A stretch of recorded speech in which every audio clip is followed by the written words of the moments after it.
The other interesting part of all of this is the rub points between what the civil military operations guys did and what I did. The interesting point here is, and it came out classically in an incident that occurred where Charlie Company were doing a building clearance, and they found a magazine. They found weapons on people who had pieces of paper that had authorised them to have weapons by the civil military operations team. So in one particular, one of our biggest contacts, we had there was a building. There's a big white building with step up on the roof, so that people could step on the roof and fire down on people. And there was the building had a few people. It was about, I think from memory, 7 or so people in there, and we had a group, another section that were attempting to clear the building. And on this particular occasion, the section was pinned down by people firing at them from the building. They couldn't move.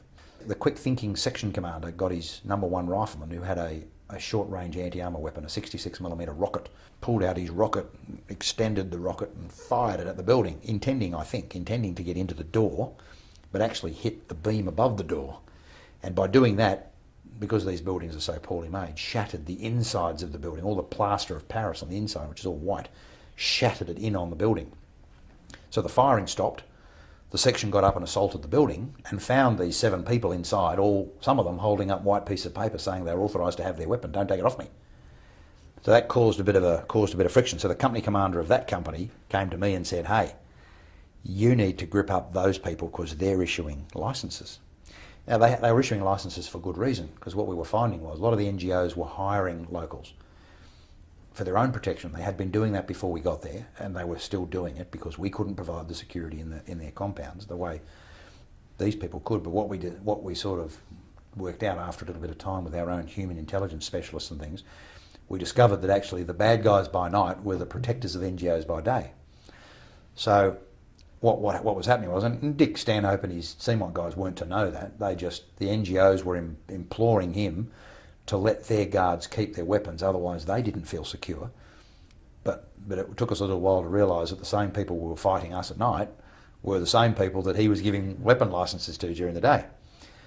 And it got to the point where we told the NGOs this. We said this is, but that we really couldn't come up with a solution. In the about middle of the tour, we actually started putting the company that was doing protection of Baidoa, we actually positioned them by small groups inside NGO compounds. So they conducted their patrolling of the town from inside the town, not from the airfield. So they got an opportunity to then be right in the middle of town, but that had its problems of its own as well. For instance, on one occasion there was a grenade thrown from the street over the wall of a compound into an NGO's compound, knowing there were soldiers in there. So having the soldiers on the open area in their little hutchies inside the compounds but not inside the house was putting them at risk as well. So all those sorts of dynamics were continuing. But the fundamental problem was, now what we've discovered is the NGO's guards are the enemy. Not in all cases, but in many cases.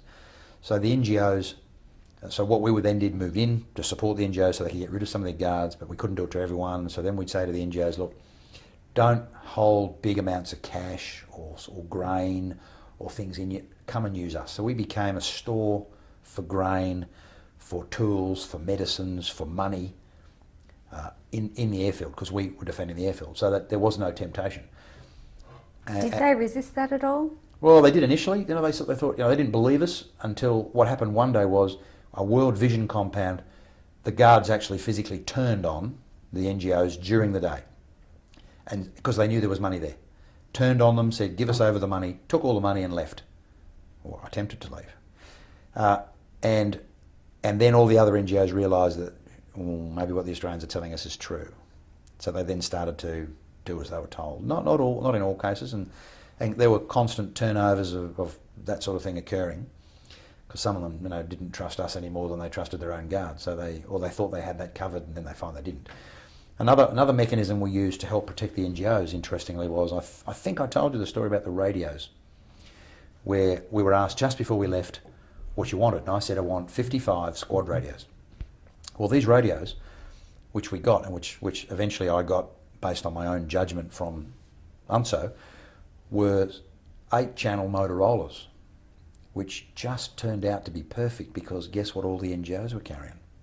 8-channel Motorola's, or Motorola's, which could be programmed. And I'd got the laptops and the software because we didn't get allocated the frequencies in time before we left Australia. I had the laptops and the software to change the frequencies of any radio we had.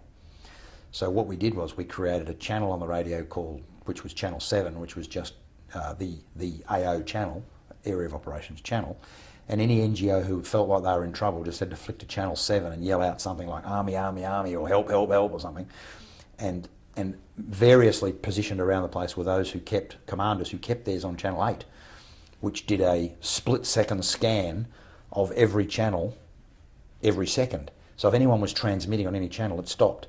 So if they went "Help, Help, Help," this would flick to channel 7, pick up the help. He could pick up the radio and talk and say, "Where are you?" And he could have troops there straight away. And that's what happened in this World Vision case. The World Vision guards turned on their NGOs. The NGOs had the presence to grab the radio, turn it channel 7 and yell, "Help, help, help." And within 1 minute, fortunately we had a section that wasn't too far away. We diverted the section to the gates of World Vision and captured them. So we were able to do things like that because of the radios. And then we proved to them that we were able to help them if they just conform a little bit. But as I said, making them conform to anything is always difficult.